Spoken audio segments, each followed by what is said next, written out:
오늘 함께 말씀을 좀 보겠는데요. 우리 시편 51편의 말씀을 함께 좀 보겠습니다. 시편 51편 1절부터 5절까지만 교독하겠습니다. 시편 51편 1절부터 5절까지만 오늘 함께 교독하겠습니다. 제가 1절 여러분들께 봉독해 드리겠습니다. 하나님이여 주의 인자를 따라 내게 은혜를 베푸시며 주의 많은 긍휼을 따라 내 죄악을 지워 주소서.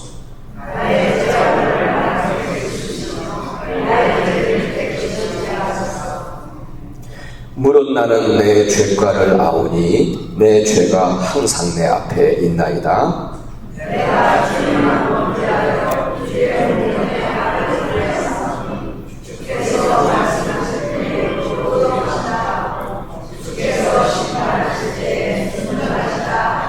한 목소리로 하겠습니다. 내가 죄악 중에서 출생하였으며 어머니가 죄 중에서 나를 잉태하였나이다. 아멘. 아멘. 여러분 오늘은 지난 주간에 함께 읽었던 이게 화요일날 본문이에요. 화요일날 본문이었는데 함께 읽었던 51편을 가지고 함께 여러분과 은혜를 나누고자 합니다. 이 51편은 다윗이 밧세바와 동침한 후에 선지자 나단이 왔을 때라고 그렇게 이 시편의 배경을 우리에게 알려주죠. 그렇죠? 그래서 사무엘상 11장에 보시면 사무엘하 11장을 보시면 거기에 이 다윗은 이 밧세바를 자기 왕궁으로 불러들여서 동침을 하게 됩니다. 얼마 후에 이 밧세바가 임신을 했음을 알고는 이 다윗은 밧세바의 남편이었던 우리야 장군을 계획적으로 전쟁터에 가장 위험한 곳에 보내서 죽게 만들어요. 우리야는 참으로 충성스러웠던 다윗의 부하였거든요. 부하 장수였어요. 그런데 다윗은 그 우리야를 죽이고 아내를 빼앗은 거죠. 밧세바가 이제 아들을 낳았을 즈음이었던 것 같아요. 어느 날 선지자 나단이 찾아오죠. 다윗을 찾아와요. 그리고는 다윗에게 다음과 같은 이야기를 들려줍니다. 이런 얘기를 합니다. 한 성에 부자와 가난한 사람이 살고 있었습니다. 그런데 가난한 사람에게는 양 한 마리가 있었는데 그 양은 어려서부터 키우면서 마치 딸과 같이 키웠던 양이 한 마리 있었습니다. 어느 날 그 성에 살고 있는 부자가 자기한테 손님이 찾아왔습니다. 그래서 그 손님을 대접하려고 할 때에 이 부자는 가난한 사람의 그 양을 빼앗아 잡습니다. 다윗이 나단에게 이 이야기를 듣고 있다가 이 이야기가 끝나기가 무섭게 화를 냅니다. 그리고 이렇게 말합니다. 내가 하나님의 살아계심을 두고 맹세하는데 그 일을 행한 사람은 마땅히 죽을지라. 그리고 4배나 갚아주어야 하리라 라고 말합니다. 근데 바로 그때 나단 선지자가 다윗에게 이렇게 말하죠. 당신은 바로 그 사람입니다 라고 말합니다. 당신이 바로 그 사람이에요. 이에 다윗은 자신의 죄를 깨닫고는 지체하지 않습니다. 변명하지 않습니다. 그 자리에서 그는 뭐라고 말하냐면 내가 여호와께 범죄하였나이다. 이때에 다윗이 하나님 앞에 참회하면서 드렸던 기도가 바로 오늘의 시편 내용입니다. 저는 51편을 묵상하면서 다윗에게 진정성 있는 회개를 느낄 수 있었어요. 이 51편을 읽으면서 진정성 있는 회개를 느꼈어요. 우리도 회개한다는 말을 많이 합니다. 그런데 회개한다는 말을 많이 하고 있지만 그것과는 좀 다른 진정한 회개를 느낄 수가 있었습니다.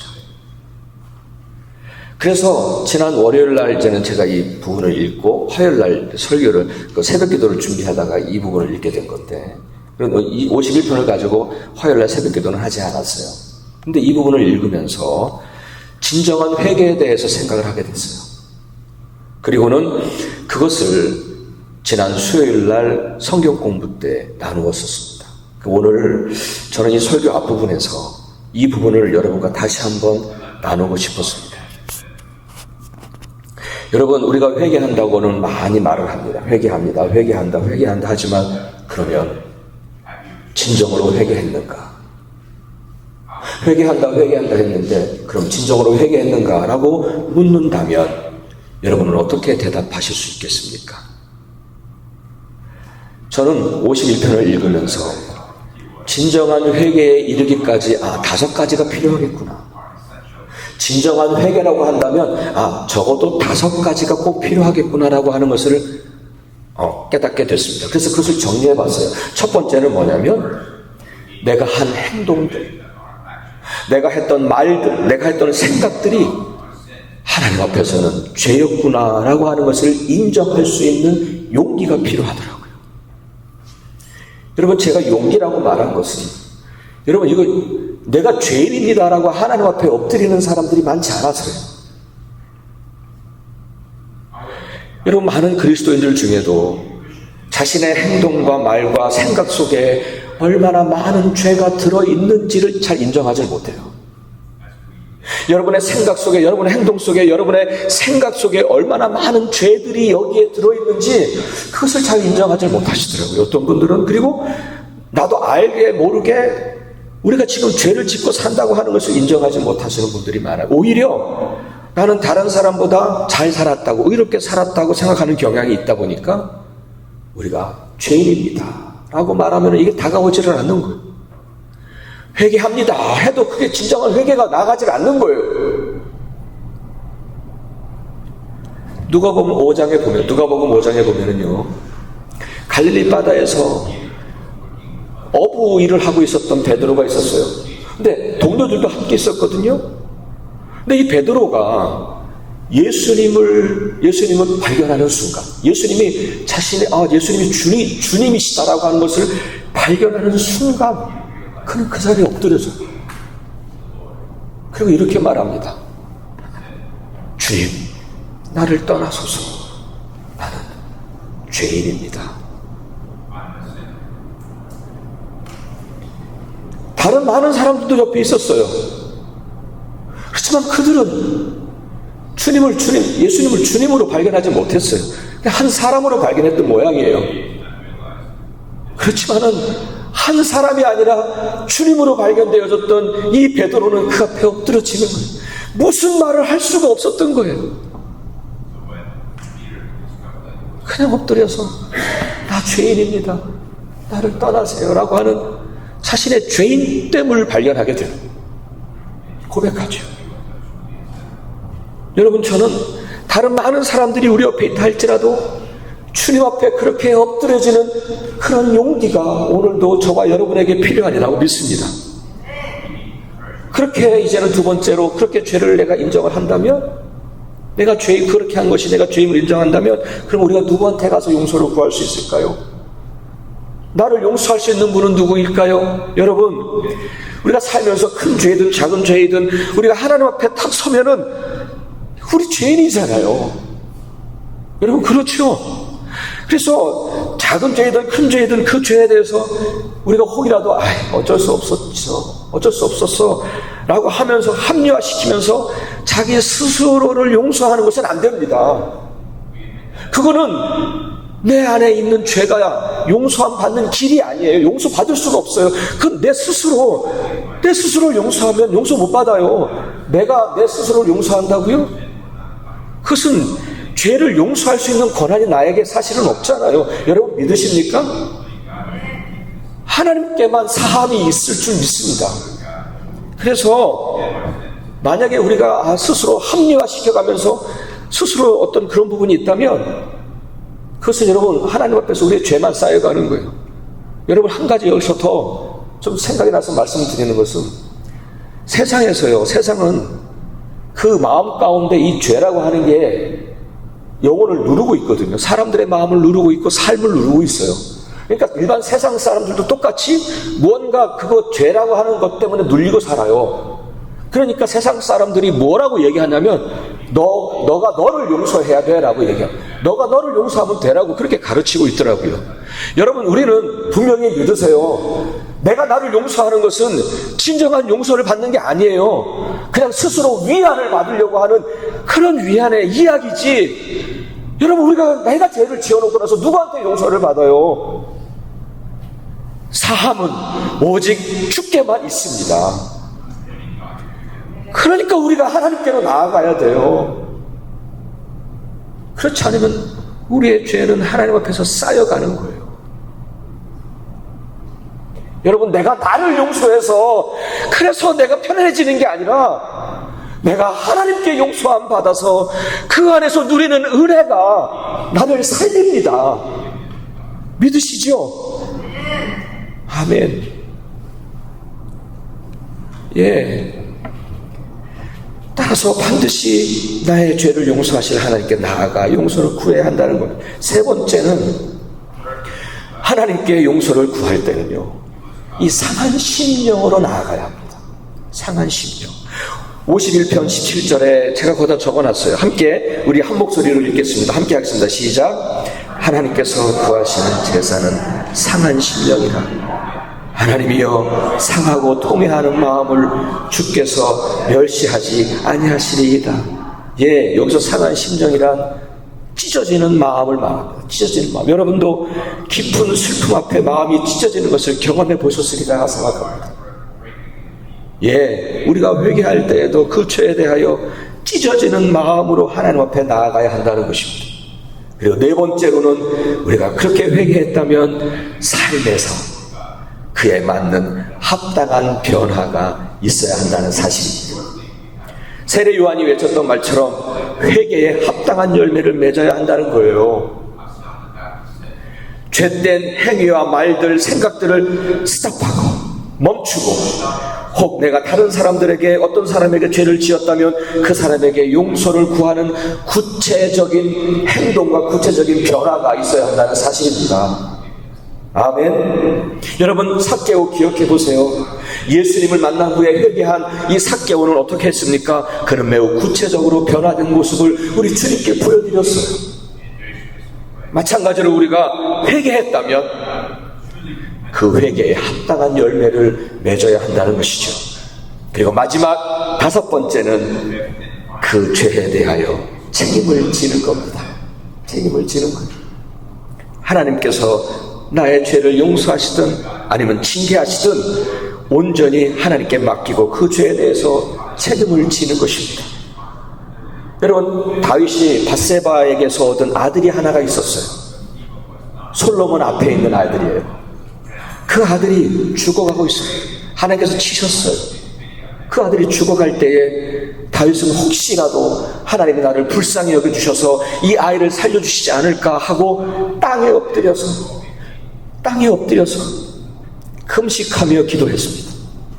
그러나 일주일 만에 그 아이는 죽고 맙니다.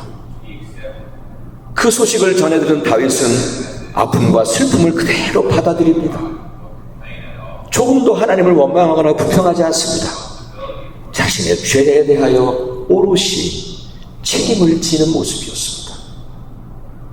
사랑하는 여러분, 우리가 진정한 회개에 이르기를 원한다면 이렇게 다섯 가지가 반드시 필요하다는 것을 기억해 주시기를 바랍니다. 기억하셔야 돼요. 오늘 저는 오늘 본문을 함께 읽으신 이 본문을 통해서 이 다섯 가지 중에서 첫 번째 부분을 좀 더 집중적으로 다루면서 말씀을 이어가려고 합니다. 저는 이 다윗에게서 그가 했던 행동들, 그가 했던 말들과 생각들이 하나님 앞에서 죄임을 인정하는 그런 진정한 용기를 보았습니다. 여러분, 나단 선지자 앞에서 내가 여호와께 죄를 범했습니다 라고 자신의 이전의 그 죄를 그대로 인정했지요. 근데 그게 말입니다, 저는 사울 왕과 비교를 해보면 이 말은 왕으로서 쉽게 할 수 있는 말이 아니다라고 하는 것을 느꼈어요. 다윗은 용기가 필요했다라고 생각하는 거예요. 어느 정도 용기가 필요했다고 생각이 들어요. 여러분, 사무엘상 15장에 보시면은 사울 왕은요, 자신의 죄에 대해서 책망하고 그리고 떠나는 사무엘 선지자의 옷자락을 붙잡습니다. 사무엘 선지자의 옷자락을 붙잡으면서 애원합니다. 신하들 앞에서, 지금 신하들이 다 보고 있는데 신하들 앞에서 내 자신, 나를 체면 좀 살려주세요 라고 그렇게 애원을 합니다. 사무엘상 15장 30절 세 번역으로 제가 거기다가 적어놨습니다. 제가 읽어드릴게요. 사울이 간청하였다. 내가 죄를 지었습니다. 그러나 나의 백성 이스라엘과 백성의 장로들 앞에서 제발 나의 체면을 세워주시기를 바랍니다 라고 사무엘 선지자를 옷자락을 붙잡고 애원합니다. 체면 구기고 싶지 않았던 거예요. 자기가 잘못했지만, 자기가 잘못한 것은 사실이지만 체면 구기고 싶지 않았던 거예요. 왕으로서, 부하들 앞에서, 신하들 앞에서. 그래서 그는 자기 체면 지키려고 진정한 회개를 내팽개치는 사람입니다. 이에 반해 다윗은 그 자리에서 용기 있게 내가 하나님 앞에 죄를 지었습니다 라고 고백을 한 거죠. 저는 이 부분부터가 다윗이 진정으로 회개하는 모습이었다고 생각합니다. 그리고 진정한 회개는 바로 여기에서부터 시작해야 한다라고 믿습니다. 오늘 읽으신 1절과 2절을 보시면 여러분, 다윗이 가장 먼저 구한 것은 내 죄를 씻어달라고 구한 게 아니었습니다. 다윗이 가장 먼저 구한 것은 하나님의 자비와 긍휼을 구했습니다. 그런 후에야 죄를 지워달라고, 죄를 말끔히 씻어달라고 구한 것이에요. 그렇습니다. 하나님 앞에서 자신이 죄인임을 진정으로 인정을 한다면 나의 죄를 씻어달라고 감히 먼저 구하지 못할 것입니다. 오히려 그저 하나님, 나를 긍휼히 여겨주세요. 하나님의 자비와 하나님의 긍휼을 먼저 구할 것입니다. 저는 다윗의 이러한 모습을 보면서 그가 얼마나 진실하게 하나님 앞에 엎드렸는지, 그가 얼마나 자신의 죄와 자신의 죄인됨을 하나님 앞에서 얼마나 진실하게 인정하고 엎드렸는지를 느낄 수 있었던 거예요. 이어지는 3절에서 보시면은요, 그가 얼마나 자신이 자신의 죄인됨을 인정하는지. 3절에서는 무릇 나는 나의 죄과를 아노니, 여기서 안다라고 하는 말은 뭐냐면 단순히 머리로만 아는 게 아니라 정말 자신의 죄에 대해서 뼈저리게 깨달았다는 거예요. 자신의 죄를 뼈저리게 깨달았다는 거예요. 4절에서는 내가 주께만 범죄하여라고 하는 그 구절을 저는 이렇게 해석하고 싶어요. 풀어서 사람들은, 다른 신하들은 나에게 한나라의 왕으로서 충분히 할 수 있는 일이지 않았습니까? 뭐 어쩔 수 없지 않습니까? 그 정도면 괜찮지 않습니까? 라고 말을 할지 모르겠지만 나는 하나님 앞에서 그 어떤 변명도 할 수 없는 죄인임을 인정하고 있다고 하는 고백이라 그렇게 해석할 수 있다 생각이 들었습니다. 다른 사람들은 한나라의 왕이니까 그럴 수 있지요, 어쩔 수 없죠, 괜찮지요, 이 정도면 그렇게 말하겠지만 사람들은 다윗은 압니다. 나는 하나님 앞에서는 어떤 변명도 할 수 없습니다. 나는 죄인입니다 라고 고백한 거예요. 더 나아가서 오늘 5절을 보시면은 내가 죄악 중에서 출생하였으며 어머니가 죄 중에서 나를 잉태하였나이다. 다윗은 이런저런 죄를 짓지 않았다 할지라도 나는 본래 하나님 앞에서 죄인임에 불과합니다 라고 하는 그런 고백을 하는 것이죠. 이렇게 다윗의 진실한 회개, 하나님 앞에서 나는 하나님 정말 죄인입니다 라고 하는 그렇게 철저히 인정하면서 시작된 이 진실한 회개를 우리 하나님은 받으셨더라고요. 그래서 사무엘하 12장에 보시면은 나단 선지자가 이렇게 말합니다. 여호와께서도 당신의 죄를 사하셨습니다. 라고 그렇게 말합니다. 사랑하는 여러분, 오늘날 많은 그리스도인들이 있습니다만 이 땅의 진정한 빛과 소금의 역할을 감당하지 못하고 도리어 이 땅의 타락한 모습을 본받아가고 타협하고 인간 중심의 신앙으로 변질된 원인 중에 하나가 바로 이렇게 진정한 회개를 잃어버려서였구나 라는 생각이 들었습니다. 여러분, 우리의 신앙생활을 가만히 생각해 보십시오. 우리가 이 진정한 회개를 잃어버렸었구나. 만일 우리 그리스도인들이 그냥 매주일 이렇게 종교 행사 치르듯이 그냥 주일 예배 드리고 간다면, 진실한 회개 없이 세상으로 다시 돌아간다면 세상은 우리로 인해서 변하지 않을 것입니다. 하지만 만일 오늘의 그리스도인들이 진정한 회개를 잃어버리지 않는다면 이 세상을 본받고 타협하는 교회가 되지 않고 이 땅을 하나님의 나라로 바꾸어가는 일을 해낼 수 있으리라 믿습니다. 그리고 우리가 하나님 앞에 설 때마다 나는 죄인입니다라고 고백하는 그 고백과 함께 진정한 회개를 회복한다면 우리 자신의 삶이 달라질 것이고 내 주변을 변화시켜가는 능력으로 나타나게 될 줄 믿습니다. 하지만 안타깝게도 그리스도인이라고는 하지만 하나님 앞에 진정으로 죄인됨을 인정하고 엎드리는 그리스도인들이 그리 많지 않아서 진정한 회개를 잃어버려가고 있는 건 아닌가 싶습니다. 그러다 보면 우리 자신의 주변조차 바꿀 능력도 없고요, 또 빛과 소금이 되지도 못하고 오히려 죄된 세상과 함께 그냥 어울려가면서 사는 그런 능력이 없는 그리스도인이 될 수 있다는 것입니다. 저는 저를 포함한 오늘의 그리스도인들이 이러한 나약한 모습으로 사는 것 같아서 안타까웠습니다. 그 안타까움이 오늘 이 메시지를 준비하게 된 계기가 되었던 거죠. 사랑하는 여러분, 우리 주님이 오셔서 이 땅에서 외치신 첫 번째 메시지는 회개하라였습니다. 회개하라.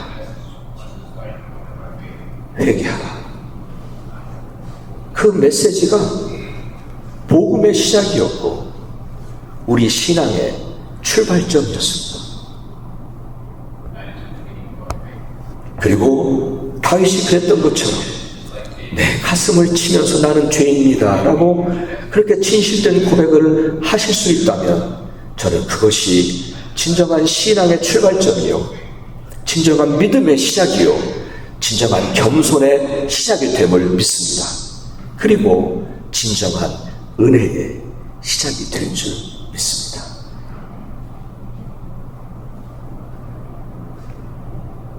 사랑하는 여러분, 지금 이 시간에 마지막으로 여러분과 함께 좀 특별한 일들을 좀 하기 원합니다. 여러분 한번 지금 눈을 감아 보십시오.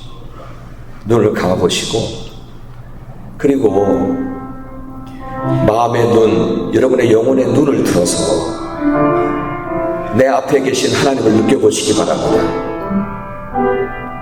지금 여러분 앞에 보이지 않지만 그러나 우리 예배 가운데 임재하신 하나님이 계심을 믿습니다. 여러분은 하나님 앞에서 가장 먼저 무슨 말씀을 들으실 수 있겠습니까? 베드로가 예수님 앞에서 자신의 죄인됨을 발견했던, 그리고 주님께 말씀을 드렸던 그 말씀이 기억나지 않으십니까? 여러분, 이 시간에 잠시 그리고 조용히 우리 하나님 앞에 그 말씀을 드려보시면 좋겠습니다. 마음의 언어로, 마음속으로, 그러나 가장 진실하게 그 말씀을 반복해서 드려보시면 좋겠습니다. 이 시간에 눈을 감으시고 여러분 앞에 오늘 우리와 함께 임재하시는 하나님이 계십니다. 그 앞에 여러분 가장 먼저 무슨 말씀을 들으실지 그 말씀을 한번 해보시는 시간을 가졌으면 좋겠습니다.